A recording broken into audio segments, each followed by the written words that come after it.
Bhushan jewellers, अनमोल रिश्तों के लिए। आईजीएमसी में एक बार फिर से सरबजीत सिंह बॉबी का लंगर शुरू हो चुका है। रैन बसेरे को लेकर हुए विवाद के चलते दो संस्थाएं आमने सामने आ गई थी, जिसके बाद सरबजीत सिंह बॉबी ने आईजीएमसी में अपना लंगर 31 मार्च को बंद करने का फैसला लिया था। वहीं उन्होंने अब इस लंगर को लगातार जारी रखने का फैसला लिया है। बॉबी का कहना है कि जिस वजह से उन्होंने इस लंगर को बंद करने का निर्णय लिया था, वह वजह अब खत्म हो चुकी है।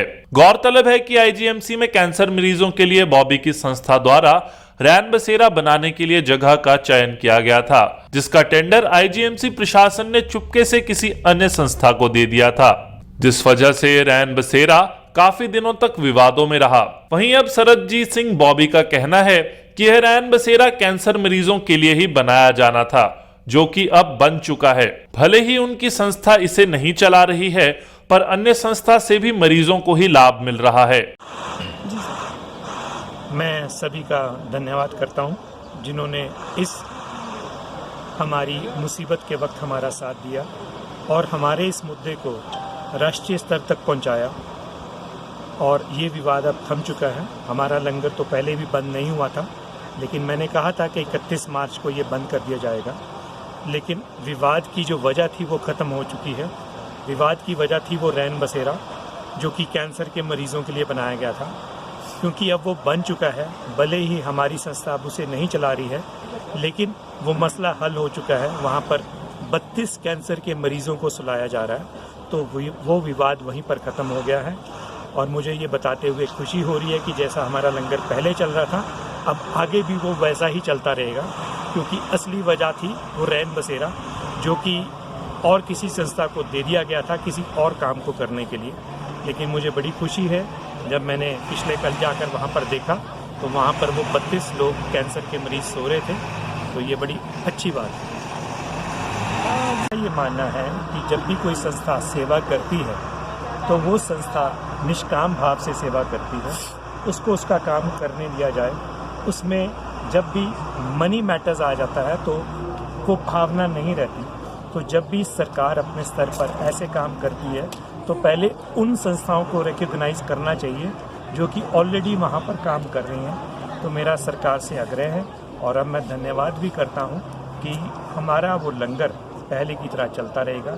हम सरकार से, प्रशासन से यही उम्मीद रखते हैं कि अब हमारे को वो लंगर आराम से चलाने दिया जाएगा। से हमारे पास नहीं आई जिसमें हमें कुछ कहा गया हो, लेकिन मैं चाहूँगा कि आईजीएमसी प्रशासन अब हमारा पूरा सहयोग करे, जैसे कि वो पहले कर रही थी। और ये सारी कंट्रोवर्सीज आज मैं अपने एंड पर ख़त्म करता हूँ कि ये लंगर पहले की तरह चलता रहेगा। हमारे वो 40 रोटी बैंक सारे दोबारा से अब एक्टिव हो जाएंगे, और जैसे ही वो स्कूल खुलेंगे हमारे रोटी बैंक भी एक्टिव हो जाएंगे। और इस लंगर को अब ऐसे मुकाम दिए जाएंगे जो आज से पहले नहीं थे। और कुछ नई सेवाएं भी अब हमारे दिमाग में हैं, जो लोगों के लिए, शिमला के बुज़ुर्गों के लिए भलाई के काम और अच्छे स्तर पर शुरू किए जाएंगे। भी स्पष्ट कर चुका हूं कि मुझे धरना क्यों देना पड़ा था।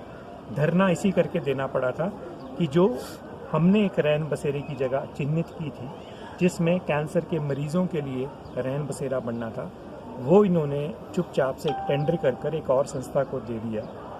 लेकिन मेरी ये मांग थी, भले ही वो किसी भी संस्था को दो, लेकिन उसका पर्पस चेंज नहीं होना चाहिए। उसका पर्पस ये था कि वहाँ पर रैन बसेरा बने, कैंसर के मरीज़ों के लिए बना। क्योंकि जो दूर पार से कैंसर के मरीज़ कीमोथेरेपी के लिए आते हैं, उन्हें गाड़ियों में सोना पड़ता है, कॉरिडोर्स में सोना पड़ता है। तो ये रैन बसेरा उन लोगों की सुविधा के लिए बना था। आप अभी भी जाकर वहाँ पर देख लीजिए। तो मुझे बड़ी खुशी हुई जब मैं वहाँ पर गया कि 32 लोग कैंसर के मरीज वहाँ पर सोए हुए थे। हमारा पर्पस सॉल्व हो गया। भले ही कोई भी संस्था उस काम को करे, हमारा मकसद उसको रैन बसेरा बनाना था। हिमाचल दस्तक वेब टीवी के लिए शिमला से अंकिता। पिया तोरा कैसा अभिमान, पिया तोरा। बीती यादों से नाता सहेजना सीखा, हाथ थाम कर जिनके चलना सीखा, गिरने लगती जब तो उनसे संभलना सीखा। पिया तोरा कैसा अभिमान, उनकी डांट से खुद को तराशना सीखा। पिया तोरा घर से दूर होकर भी दिल को हमेशा यह एहसास रहता है, उनका प्यार और फिक्र हमेशा मेरे साथ रहता है।